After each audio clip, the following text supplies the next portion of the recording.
You're listening to an Airwave Media Podcast. Feel like who art Ed? We'll try to spice it. Who art Ed? Mr. Wood art Ed me. Good. Either way, it's ambiguous. It works on so many levels. I know. That's off to a great start. Welcome to Who Arted, where we explore visual arts in an audio medium. I'm your host, Kyle Wood, and today we're going to be looking at Henri Matisse. Now, if you want to see an image of the work with this episode and every episode, be sure to listen on Amazon Music, Spotify, Good Pods, or anywhere else that supports episode-specific cover art. Also, be sure to check the links in the show notes. I've got all of the relevant links for this year's Arts Madness tournament, related episodes, as well as the network's survey. Right now, Airwave Media is conducting a survey of our listeners to get better insights from the audience. It's a chance for you to give me constructive feedback, and it helps the network line up advertisers that you might actually be interested in. So please take a few minutes to go to www.surveymonkey.com/r/airwave to fill out the survey, or you can find it linked in the show notes.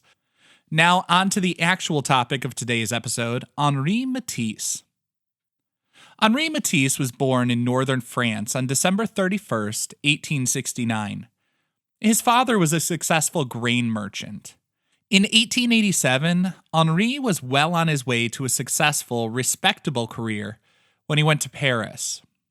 He was going to study law, and he was working in that arena for a while, and then at the age of 20, he had an appendicitis. His mom gave him a paint set so he could have something to do while he recovered. This is when he decided, much to his father's disappointment, that he wanted to become an artist. While Matisse described painting as finding a kind of paradise, his father did not see it that way. But Matisse was determined, and in 1891 he attended art school in Paris. He studied at the Académie Julian under William Adolphe Bouguereau. I think that's kind of interesting because if you're familiar with Bouguereau at all, he was sort of the antithesis of what I think of in terms of Matisse and the avant-garde. Bouguereau was highly polished. He was a figurative painter, and he was basically the ideals of the traditional Paris salon come to life. He was considered one of the finest painters in the world by the academic community, but he was despised by the Impressionists. Those were the avant-garde at the time. Matisse's earlier works were largely academic, studied, kind of bland.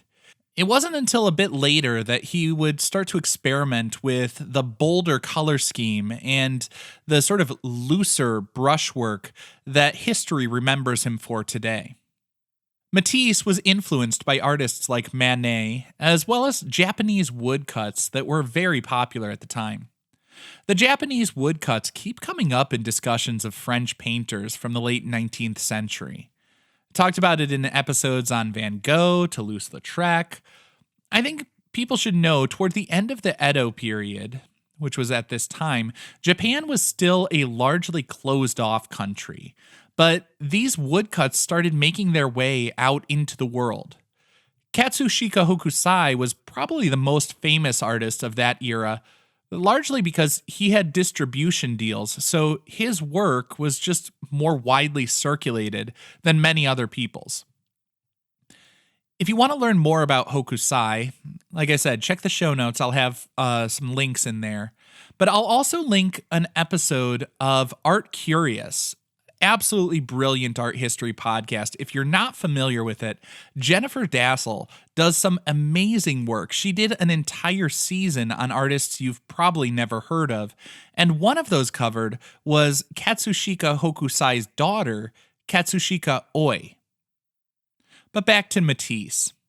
One thing to really emphasize is that while I might say he came to painting relatively late, I mean, at age 20, he had just decided to become an artist while he was stuck in bed, he really dove into the work.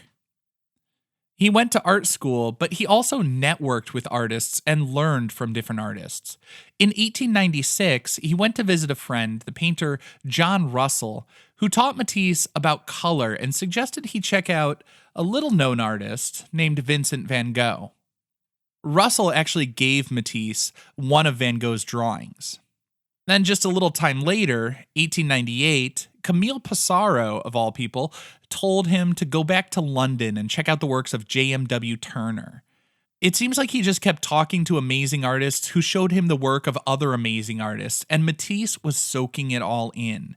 He actually put himself into debt buying works from artists he admired, but he surrounded himself with works from Rodin, Van Gogh, Cézanne. I gotta say, if you're gonna put yourself into debt for a collection, that would be the one. It's probably the best investment a person could have made, as those works would be worth millions today. Going back to Matisse's development, in 1905, he took his family out of Paris to a small fishing village, Callière. This trip would prove pivotal as he and a friend developed an avant-garde approach that would define a movement, but it would echo through several movements for generations to come. He invited André Derain to join him, and the two of them painted side by side around the village. Matisse encouraged Derain to move away from natural colors.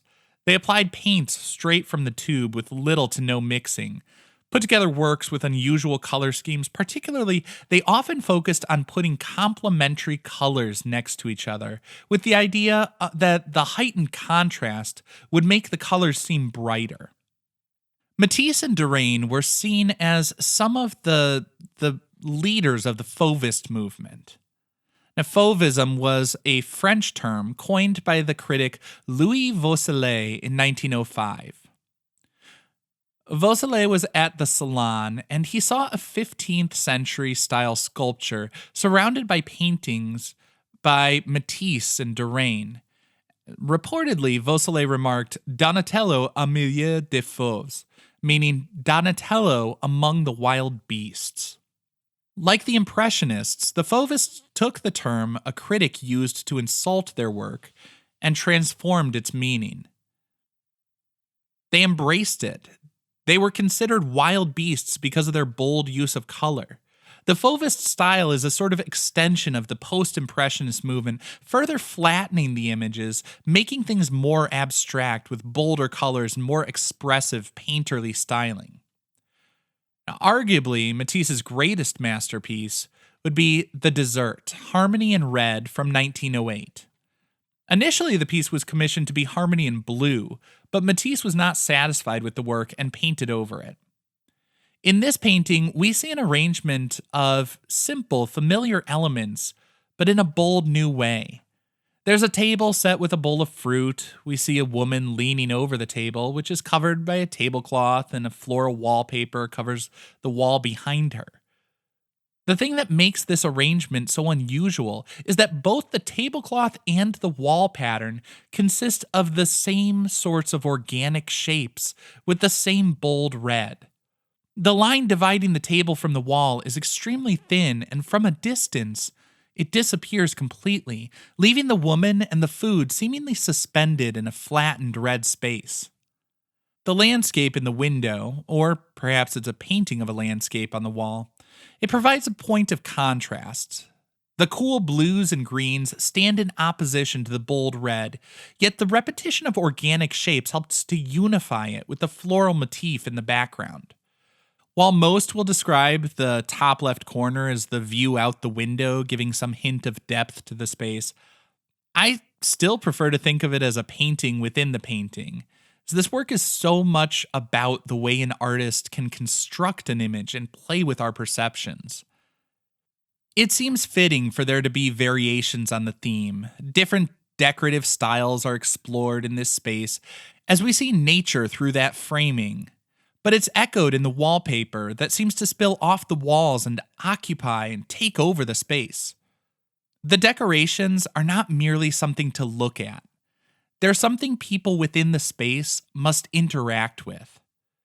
As Matisse said, quote, "The characteristic of modern art is to participate in our life, spreads joy around it by its color, which calms us."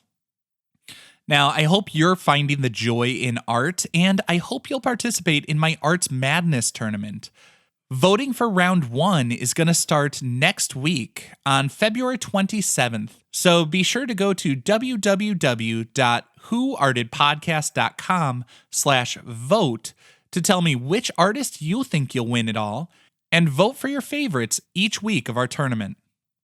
This concludes this week's episode of Who Arted, part of the Airwave Media Podcast Network. If you found this tolerable, please leave a rating or review on your favorite podcast app. You can find images of the work being discussed this week and every week on social media at Who Arted Podcast on Twitter, Instagram, and TikTok, and of course on the website whoartedpodcast.com. Podcast done.